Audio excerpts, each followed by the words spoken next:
Hey guys, it's Tiny Tom Logan back with another Z790 refresh, 14th gen, whatever you want to call it, video. And today it is the Master X from Gigabyte. Now, the Master has always had a very solid place in the Gigabyte Aorus, because they're starting to say Gigabyte a lot less on this now. It's very much more Aorus with a little Gigabyte logo in the corner.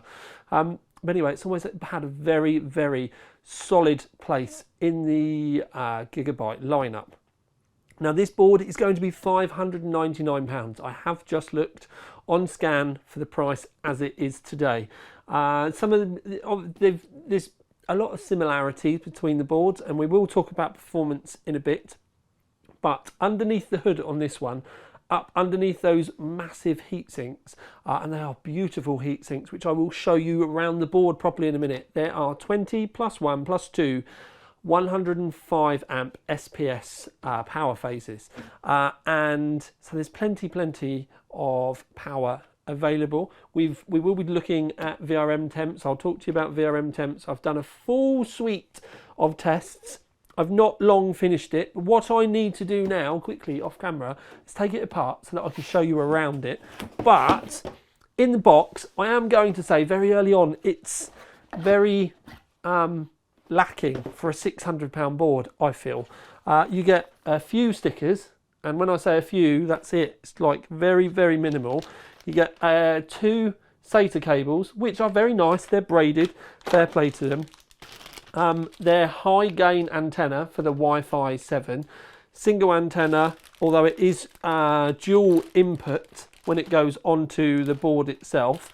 Then you get a couple of thermal probes, and then the microphone so that you can tune your fan noise with the microphone.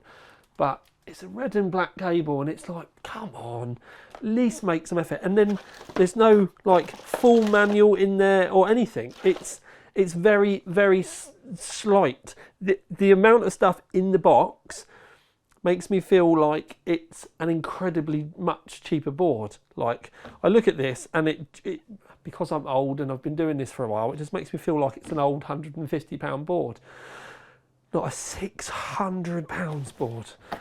I obviously get it, put less stuff in the box, keep the price down, but at the same time it's like, wow, really isn't much in there, is there?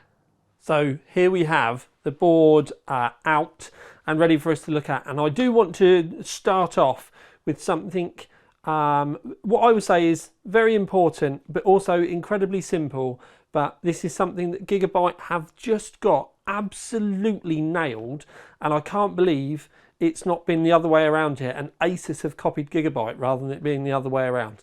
But anyway, I just want to show you how simple this is. There's a little sprung latch there for the heatsink cover, and then basically you just lift it off, pull away from the back, and then that's it. You've got access to all of your M.2s other than the PCI Express 5 one up here. It's just so simple. There's not loads of screws, and with some of the motherboards, some of them are captive screws, which means that they stay in the heatsink, and then some of them are not, which means they come out when you lift it away. I mean, look how simple that was to refit. And it's the same for that one there. You literally just line it up with the screw the other side and then push it into place. Bravo, Gigabyte, bravo. I genuinely love this. Right, so first thing I am going to say or talk about are the power phases and the VRMs. Now, they do have this nano coating over these very old school looking fins, but because they're so thin and there's so many of them, much surface area, they cool very well. Now, they've then covered it with plastic, and the air can sort of go underneath. And then at first glance, you think to yourself, but there's holes around the back, so the air can escape. But then when you zoom in, and I'm going to zoom in to the point that you can see, look, those top holes are all covered up. So it's only these few down here that are actually doing anything. And I think, personally, they could have done a better job. But the other side of it is, my thinking is this is a large heatsink at the top of the board, and it's just a chunk of aluminium. I think they should have made it out of the same stuff so that this could have done more cooling. Now, the VRMs don't get particularly hot, with a maximum of just 37 degrees, so I'm being unfair. It's not like this area here is causing a problem. It's just one of those things with the way that my head works. It's about, I'm constantly thinking, could they have done better? Could we upgrade it? Could they have done this? Could we have done that? It's just the way my brain works. It's also why none of my cars are standard. Right, so we'll have a look around the board. Top corner, the two 8-pins. You can see that you have two PWM fan headers hidden up there as well, Sysfan 1 and Sysfan 2. It's worth noting that the 8 pins up here are shielded and they both have solid pins. When we come across the top of the board, we have another 3 fan headers. So you've got CPU fan, Sysfan 1, and then this is a pump one as well. So CPU fan, CPU optional, and then a pump header. So that pump header will run at full speed to start off with, and then you do have there an addressable RGB header. So on the top of the board, it is just worth remembering there are 5 fan headers at the top of the board. So that's many lots. We like the options available, especially where they're at the top and not all lined up down the bottom out the way. So you get your PCI poster readout, your 24-pin with all solid pins as well. You've got your USB here, which is 20G. Now, this is the first board that I've looked at so far where this hasn't got a PCI Express power connector next to it for super fast charging. And as it's quite an expensive board, we're obviously going to want the options there.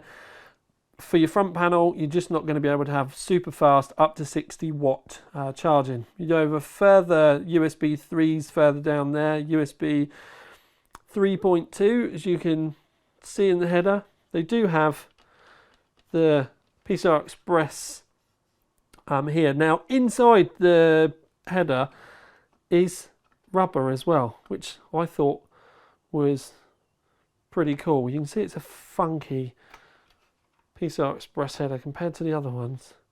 It's very nice. You get 4 SATAs, another couple of fan headers, front panel headers, 2 more fan headers there, and then another one there. So in total, let me put this down because it's very heavy with one hand, especially with my left. We've got 1, 2, 3, 4, 5, 6, 7, 8, 9. There's 10 4-pin headers on here in total. And there's another one there. 1, 2, 3, 4, 5, 6, 7, 8, 9, 10. No, 10, sorry. Reset switch down the bottom, couple of USB internals, and then some more RGB down here. There's 1 4-pin normal, and then 2 addressables. Small audio area there, but there is some very swish audio capacitors there. And then round the back, you have your Wi-Fi 7, Q-Flash, and clear CMOS button. Then a whole selection of headers. They've gone with a display port rather than a HDMI, which I think is kind of cool. But as you can see, you've got USB-Cs around the back. That's 5G, that's 20G. So many lots of connectivity. Light on the audio, when you think about it, it's just got a normal line out, a mic in, and then an optical. So they've really minimised on the audio side of things. But go and have a look at the website for the full breakdown on the audio, because I can't remember it off the top of my head right now. Now, the board itself, VRMs did not get hot. The overall temperature for the CPU, though, was, even with an undervolt. Now, that normally means there are subsidiary volts going on in the background that are raising temperatures. Now, the other warm-ish board was the MSI, but the MSI performed consistently very well, to the point where a lot of the graphs, the MSI Ace is at the top, specifically Blender. It was outstanding in Blender. It was like there was a different processor and it was crazy. The Gigabyte was at best in the middle, in these early stages, but it bottomed the graph a few times as well. Now, considering all we do is an undervolt and then run it at stock settings, you could say that I'd undervolted it too much. But by undervolting it, my scores went up, not down, because there were no thermal limitations. Because if the cores were consistently hitting 100 degrees, everything was going red in a hardware monitor. So at first glance, there are a lot of things that Gigabyte could say that I've personally done wrong. Whereas in reality, by undervolting it and bringing the temperatures down, I've increased the performance. So I've done the best that I possibly could do, short of trying to overclock it, but there's no thermal headroom there. So I'm going to suggest that there's some BIOS optimizations that probably need doing. But in the same breath, what we do need to remember is we're testing the same processor with just the boards changing in reality, and the differences are very small. Like, it's not something that you're ever really going to notice at home, because you're not going to be swapping board to board to board to board, but you're obviously doing your research to try and buy the best possible one.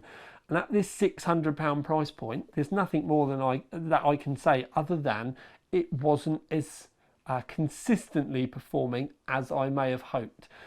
Now, that generally brings me down to, like I said, BIOS optimizations, fine tuning, just to get the core speeds running high consistently for longer. But even when we did, this was sat pretty much at 5.7 all the time. So then if it's not spitting out good numbers, it's down to the hard coding in the background, which is why I always lean back to BIOS at that point. Now, it's a very pretty board. It's not going to let you down, but it's just not going to be as quick as, like I said, at this present moment in time, maybe the MSI. Now, I have loads of other boards, including like big piles of them from Asus. So you'd be thinking that, oh, he's just going to be saying he must buy an Asus board. And it's not that I don't like the Gigabyte board either, because I do genuinely like the Gigabyte stuff. And the Aorus Pro X is a white one. You're going to be seeing me use that a few times shortly, because I genuinely do like it. So I feel not necessarily disappointed with the Master, but I had hoped for more, which is kind of the same thing, but I think disappointed makes it sound like I'm hating on it, and I don't want it to be like that. But I do hold the Master up on a high pedestal. I put it on a high pedestal, so I would have liked to have seen more. So Gigabyte, constructive criticism is spend some more money on your BIOS team and let them get cracking optimizing this, because I'm not asking for a lot, and I know you can do better. And that will be probably where I'm going to have to leave it, because otherwise I'm going to end up getting myself into trouble. But let's remember, beautiful looking board, no problem with VRM temps, lots of lovely features like the covers here, the nano coating on the carbon, nice audio area, the PCI Express thing. It is very well thought out. It's just, the problem is when you put it right next to other boards like the MSI Ace and the Dark Hero, it's probably going to be the last one in the pile that I'd end up telling you to go and buy if you're looking at all three. But if you're looking at building an all Gigabyte rig and white's not your thing, then this is the board for you.